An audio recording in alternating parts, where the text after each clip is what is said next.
Hi all, welcome to Physio Exam Buddy.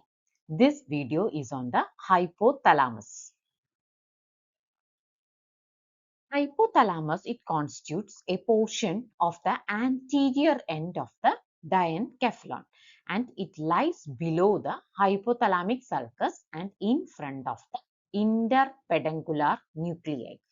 And in this video, we include the regions and nuclei of the hypothalamus, the efferent as well as efferent connections of the hypothalamus, and functions of the hypothalamus, which is a most commonly repeated question for university exams. The regions and the nuclei of the hypothalamus. We can divide the hypothalamus into a preoptic region, supraoptic region, tuberal region, which is the middle area, and the mammillary region, which constitute the posterior area of the hypothalamus, and the lateral region. The preoptic region includes the nuclei, preoptic nucleus, whereas the supraoptic region includes supraoptic nucleus, paraventricular nucleus, suprachiasmatic nucleus, as well as intermediate or anterior nucleus. The middle portion, that is the tuberal region of the hypothalamus, it includes the infundibular or arcuate nucleus, dorsomedial nucleus, and the ventromedial nucleus. And the posterior most portion of the hypothalamus, that is the mammillary region, it includes the posterior nucleus, premammillary nucleus, medial mammillary nucleus, and lateral mammillary nucleus. And the lateral portions of the hypothalamus includes the lateral nucleus. Next is about the afferent connections. We can classify the afferent connections under three headings, that is afferent from the retina, thalamus, as well as basal ganglia, and the afferents from the midbrain tegmentum, and the afferents from the limbic system. So, the afferents coming from the retina, thalamus, and the basal ganglia, it includes retinohypothalamic tract, then thalamo-hypothalamic tract, as well as from the palidohypothalamic tract. Whereas the afferent from the midbrain tegmentum, it includes the adrenergic fibers, noradrenergic fibers, mainly from the dorsal as well as the ventral dorsal bundles, and serotonergic fibers. Afferents from the limbic system, it includes the medial forebrain bundle, fornix from the hippocampus to the mammillary nucleus, as well as the stria terminalis. The efferent connections from the hypothalamus goes to the limbic system via ventral pathways as well as via the stria terminalis.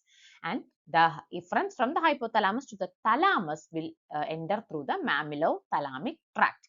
And into the midbrain, the fibers goes via the mammallotegmental tract, and the tracts also continues for the autonomic activity from the hypothalamus, as well as there are hypothalamo-hypophyseal tract, which is related with the endocrinologic system. Now we are moving on to the most important as well as most commonly repeated question from the hypothalamus area, that is functions of hypothalamus. You have to explain the hypothalamus under these headings. That is, first one is regulation of the autonomic functions, then neurosecretory functions, regulation of body temperature, regulation of the food intake, thirst mechanism, circadian rhythm, sleep. Hypothalamus also got role in the emotional and behavioral response, and there is also role in the functioning of the cardiovascular system. Regulation of the autonomic functions, that is one of the first function of the hypothalamus. That is, many years ago, a scientist named Sherrington called the hypothalamus the head ganglion of the autonomic nervous system. That is, whenever there occurs stimulation of the lateral as well as posterior part of the hypothalamus, it causes sympathetic stimulation as well as increase in the adrenal medullary secretions. Whereas the stimulation of the anterior portion of the hypothalamus, it causes parasympathetic effects in the body. Next function is the neurosecretory function.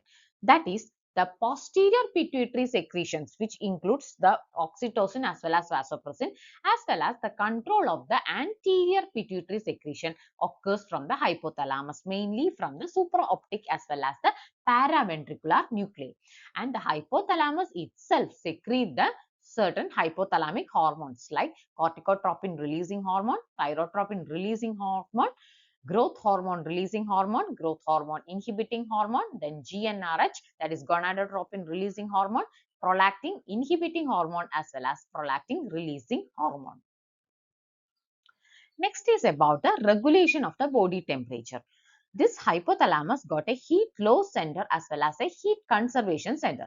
Heat loss center is situated in the anterior nuclei of the hypothalamus, whereas a heat conservation center, it is located in the posterior nuclei of the hypothalamus. Whenever anterior nuclei is stimulated, it causes vasodilatation, sweating as well as panting, which helps in the heat loss from the body. Whereas whenever the posterior nuclei, that is the heat conservation center, is stimulated, it causes vasoconstriction as well as shivering, which are the heat conservation mechanisms. Next is about the regulation of the food intake, which is one of the most important function of the hypothalamus. The regulation of the appetite in a person, it depends on the interaction between two areas in the hypothalamus. First one is a feeding center and the second one is a satiety center.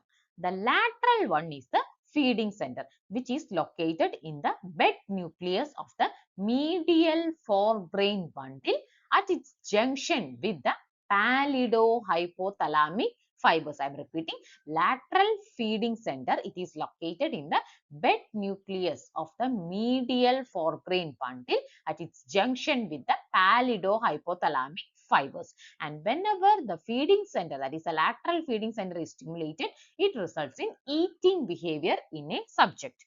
And the medial satiety center, it is located in the ventromedial nucleus of the hypothalamus, and stimulation of this satiety center result in cessation of eating.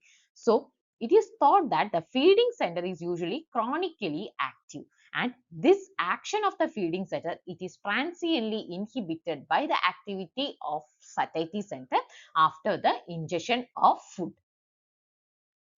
And there are certain agents which increase the food intake, and they are commonly known as orexigenic substances, and they include neuropeptide Y, orexin A and B, as well as melanin concentrating hormone, that is MCH, ghrelin and AGRP, that is agouti gene related product. These can be asked as an MCQ. Which are the orexigenic agents? Orexigenic agents means agents which increases the food intake. And anti-orexigenic agents means which decreases the food intake, and it include alpha melanocyte stimulating hormone, CART, that is cocaine and amphetamine regulated transcript, then corticotropin releasing hormone as well as leptin. And regarding the afferent mechanisms related to the food intake, we can divide under these headings, that is lipostatic hypothesis have to be explained, then gut peptide hypothesis, glucostatic hypothesis as well as thermostatic hypothesis has to be explained under the afferent mechanisms of food intake. First, about lipostatic hypothesis. It postulates that the adipose tissue in our body, it produces a humoral signal, and this signal, it is proportionate to the amount of the fat, and it will act on the hypothalamus to decrease the food intake, and it will increase the energy output. That is the lipostatic hypothesis. So, related to the lipostatic hypothesis, there occurs a substance which is known as leptin. It is produced by the cloning of the OB gene in mice, rats as well as human. And this has focused attention on the lipostatic hypothesis. They are mainly produced primarily in the fat cells, and it's chemically a circulating protein with 167 amino acids. And this leptin will act on the hypothalamus, and it will decrease the food intake and increases the energy consumption. And it also decreases the activity of the neuropeptide Y neurons that increases the appetite. And it also increases the activity of pro-opiomelanocortin secreting neurons. So basically, this leptin, it operates as a part of feedback loop by which the size of the body's fat deposits can operate through a humoral link to regulate the food intake. That is, whenever there occurs increased food intake or decreased energy expenditure, it causes an increase in the fat deposition in the body. This from the fat, this leptin is secreted. That is, it will cause increased leptin synthesis whenever there is an increase in the food intake. So the increased leptin, it will be secreted into the plasma, and there will be an increase in the plasma leptin concentration, which will bind to the receptors in the hypothalamus, causing an increase in the activation of the leptin receptors. So whenever the leptin will combine with these leptin receptors, it causes an inhibition. That is, it will decrease the food intake as well as increases the energy consumption, either by decreasing the activity of the neuropeptide by neurons or by increasing the activity of the pro-opiomelanocortin neurons. So basically, this leptin operates as a part of the feedback loop by which the size of the body's fat deposits, it can operate through a humoral link, that is the leptin, to regulate the food intake. That is about the lipostatic hypothesis. Next is about the gut peptide hypothesis. It postulates that food in the gastrointestinal tract, it causes the release of one or more of the polypeptides in the stomach, and these polypeptides will act on the hypothalamus and it will inhibit the food intake. Peptides which inhibit the food intake mainly include peptide YY, gastrin releasing peptide, glucagon, cholecystokinin, as well as somatostatin. Ghrelin, it is a peripherally generated regulator of the appetite, and it is basically a 28 amino acid polypeptide, and the word gray means growth. It is principally produced from the stomach, and its stimulation causes the release of the growth hormone secretion, and it has certain effects on the food intake. That is, whenever the blood levels falls after food intake and rises during the fasting. And this peripheral ghrelin, it is thought to act on the arcuate nucleus that is situated outside the blood-brain barrier. Next is about the glucostatic hypothesis. Glucostatic hypothesis states that the activity of this satiety center, which is located in the ventromedial nucleus, is probably governed by or in part by the glucose utilization of the neurons in it. And it has been postulated that whenever the glucose utilization is low, and consequently the arterious venous blood glucose difference across them is low, their activity decreases, and under these conditions the activity of the feeding center will be unchecked and the individual will feel hungry. And when the glucose utilization is high, the activity of these glucostats, which is located in the cells of the ventromedial nucleus of the hypothalamus, increases. So the feeding center will remain inhibited and the individual will feel satiety. And this glucostat mainly requires the hormone insulin. So that is about the glucostatic hypothesis. Next is about the thermostatic hypothesis.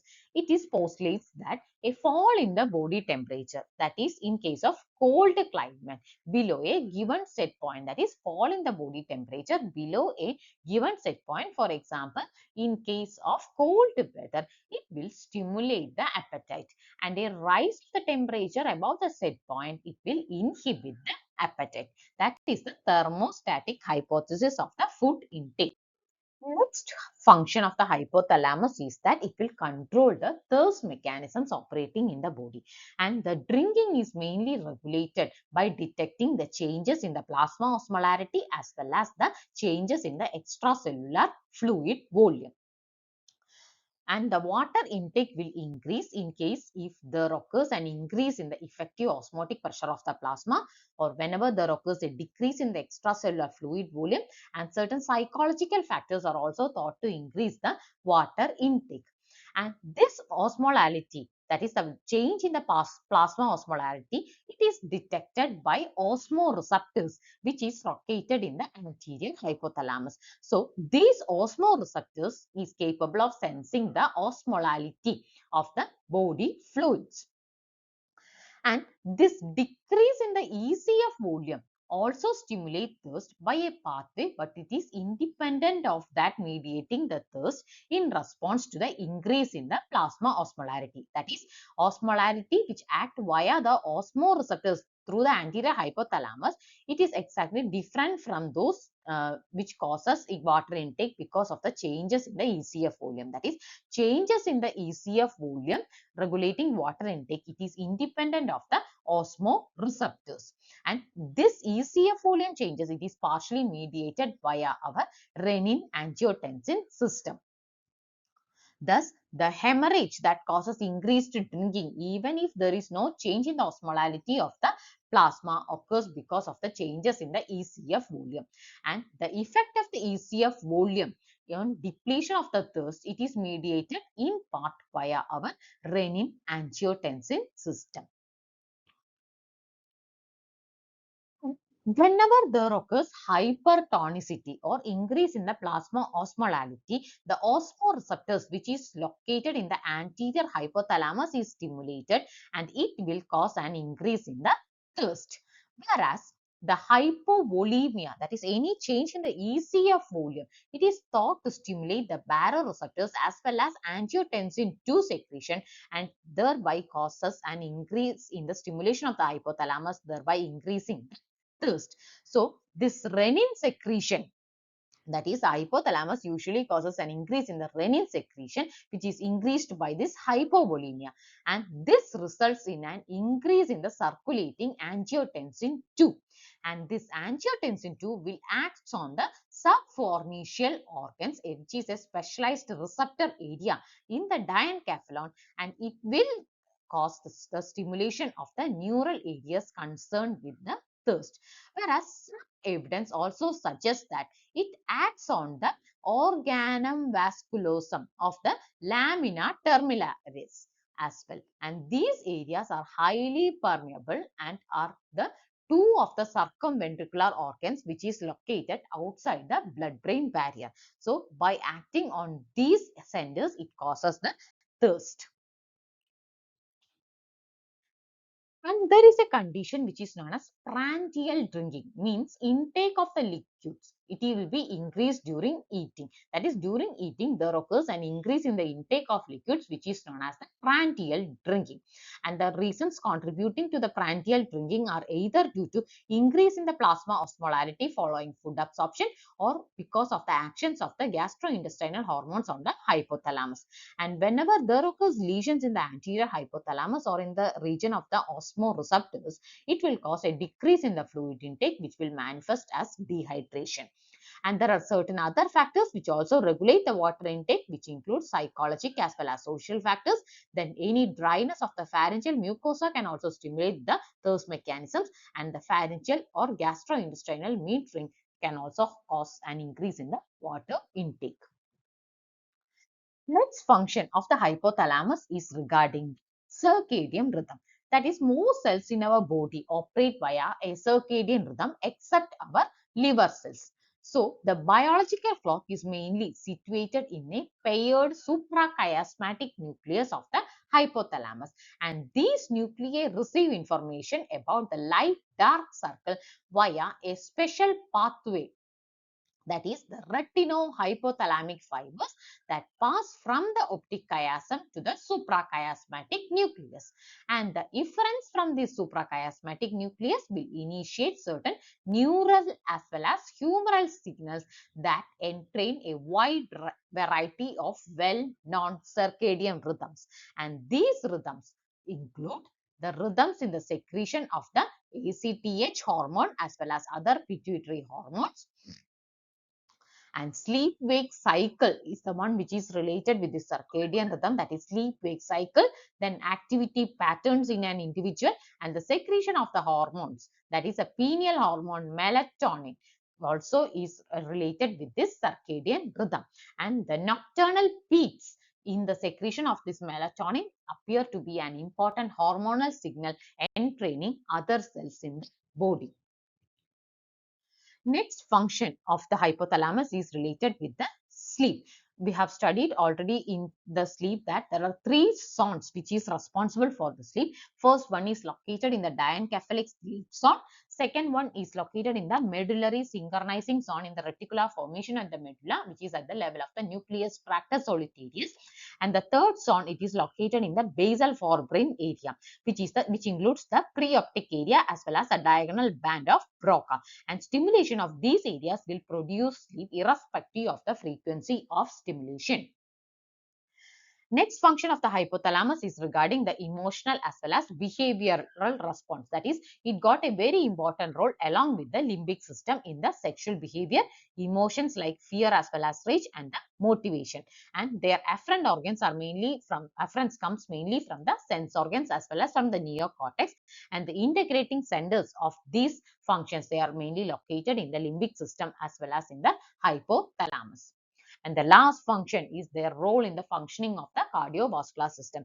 That is, descending tracts, both excitatory as well as inhibitory, pass to the vasomotor center from our cortex will relay in the hypothalamus. And these fibers are responsible for the rise in BP as well as heart rate during the emotional changes. So that is about the functions of the hypothalamus, and the main question you can expect in case of hypothalamus is the functions of the hypothalamus. Thank you.